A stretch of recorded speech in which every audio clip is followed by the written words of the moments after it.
Hello, good evening. Today we are going to present our paper.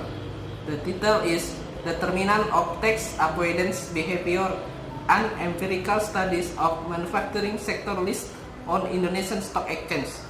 This paper was written by three authors, Maria Yanida, Lelo Sintani, and myself, Endra Gunawan. Hi, I'm Maria Yanida. I'm gonna be present the paper. The title is Determinant of Tax Avoidance Behavior and Empirical Studies of Manufacturing Sector List on Indonesian Stock Exchange. This paper present to International Conference on Innovation in Social Sciences and Education. Now let's begin into the introduction. Okay, introduction. Tax is one of the biggest government revenues. Prasetyo, 2016. The government revenue from tax is targeted to increase from year to year. Hence, government trying to improve and create perfect tax and general regulation in Indonesia to increase tax revenue. Therefore, in implementation, the taxpayer and government take different interests about tax payment. According to taxpayer, tax is one way to reduce profits or revenue, resulting in taxpayer taking advantage of anything to gain minimum tax payment. Meanwhile, the government wants tax revenue to increase every year. The difference in interest causes taxpayer prone to reduce tax payment. Based on agency theory, there is a conflict of interest between the government and the taxpayer, which creates a conflict about the practice of tax avoidance carried out by taxpayers in the framework of their tax burden.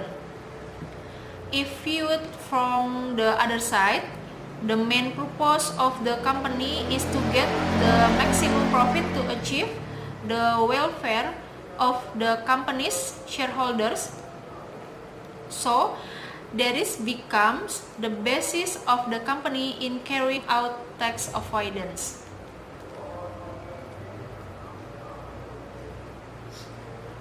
Tax avoidance actions are carried out with the intention that the company can achieve its main goal of optimizing profit, which are expected to have an impact on increasing the competitiveness of the company.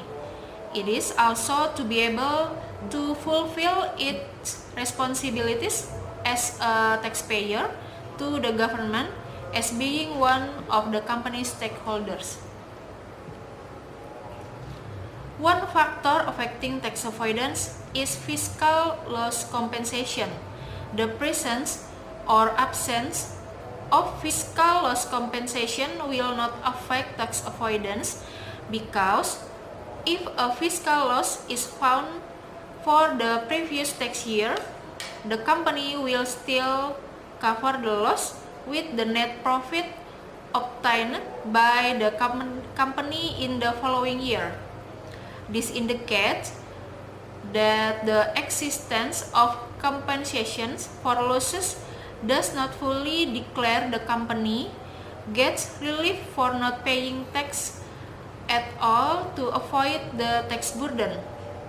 But the company still pays the tax debt if the following year obtain sufficient net profit and can be used as compensation for fiscal losses.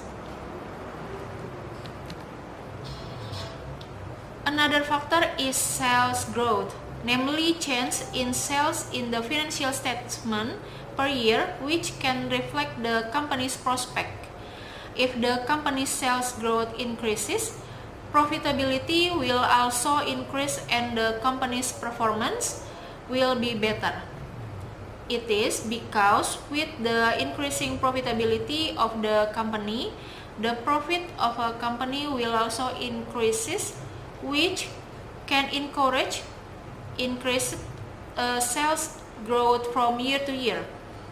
This study aims 1. To determine and analyze the effect of fiscal loss compensation and on tax avoidance, and second, to find out and analyze the effect of sales growth on tax avoidance.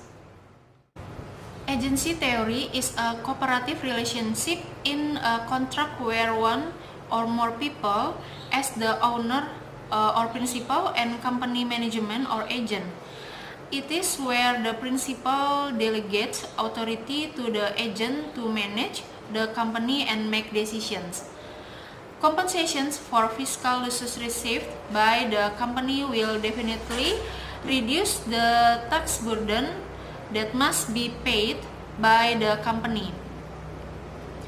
Even if the company does not pay taxes at all, the profits earned by the company the following year have to cover the company's fiscal losses in the previous year.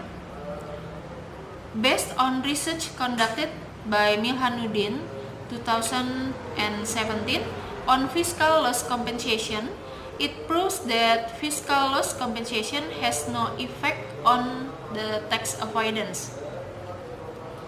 Companies that have lost money in one accounting period are given relief to pay their taxes. The loss can be compensated for the next 5 years, and company profits will be used to reduce the amount of compensation for the loss. As a result, during these 5 years, the company will avoid the tax burden because taxable profits will be used to reduce the amount of compensation for the company's losses. Therefore, the first hypothesis in this study is the effect of fiscal loss compensation on tax avoidance. According to Nafis et al. 2017, sales growth partially influences tax avoidance. Logically, when sales growth increases, companies tend to get large profit as well. Therefore, companies will tend to do tax avoidance in order to minimize taxes that must be paid to the government. Based on the description, the second hypothesis in this study is as follows: the partial effect sales growth on tax avoidance. The sample in this study were 20 manufacturing companies listed on the Indonesian Stock Exchange in 2014 to 2018. This study was analyzed by multiple regression using the SPSS program. The variables in this study consisted of independent and dependent variables.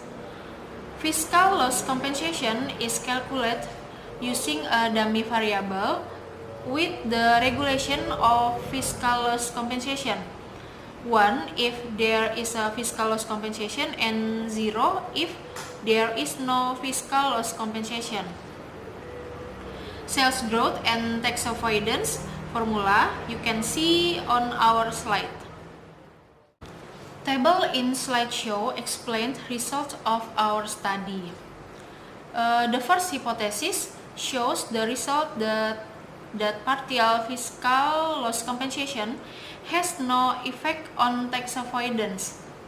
This means that the presence or absence of fiscal loss compensation will not affect tax avoidance, because if a fiscal loss is found for the previous tax year, the company will still cover the loss with the net profit obtained by the company in the following year.